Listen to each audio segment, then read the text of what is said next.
I'm doing this video in response to a loony leftist's comments on Facebook.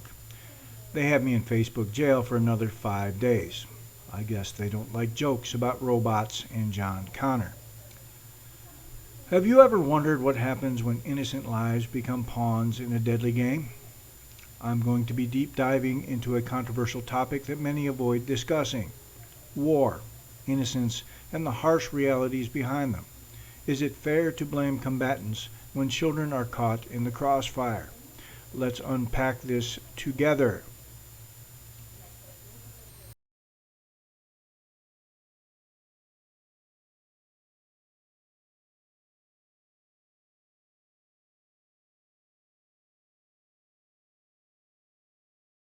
Am I the only one who didn't know this? Becoming a pro shooter isn't just about pulling the trigger, it's about mastering every aspect of self-defense. In tactical training with firearms, Sean Armstrong takes you beyond the basics.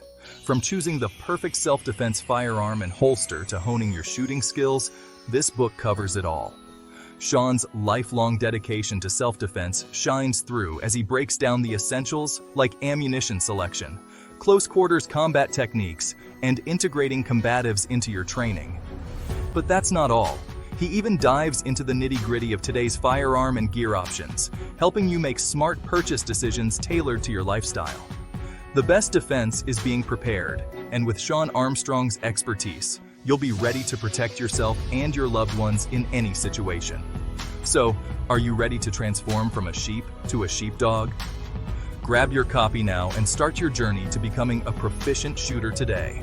Because when it comes to self-defense, knowledge is your greatest weapon.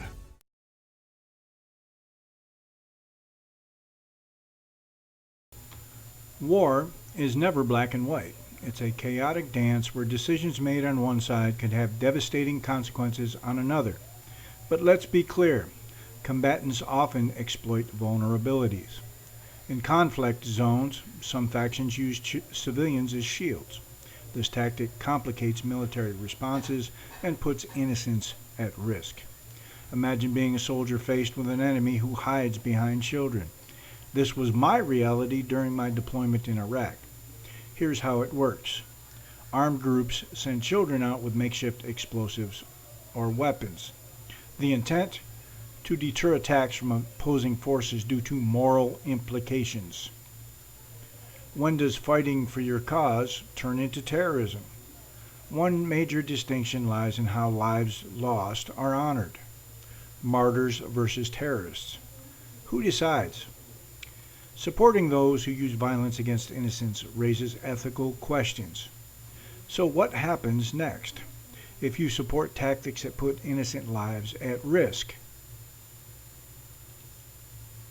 Should there be consequences for supporting terrorism? Are stronger measures justified? Innocent lives should never be bargaining chips in any conflict. We must ask ourselves tough questions about responsibility, ethics, and our roles in these narratives.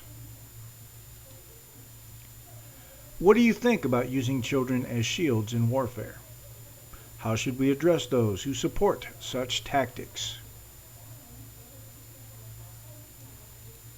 My opinion, and only my opinion, they should be treated as any other terrorist, which could mean Guantanamo Bay or even stronger measures depending on their involvement. If you support terrorists, you are a terrorist and shouldn't be allowed in public. Let's continue this conversation. If you found value in today's discussion, please like this video, share it with your friends, and don't forget to subscribe for more thought-provoking content. Drop your thoughts below. Your voice matters.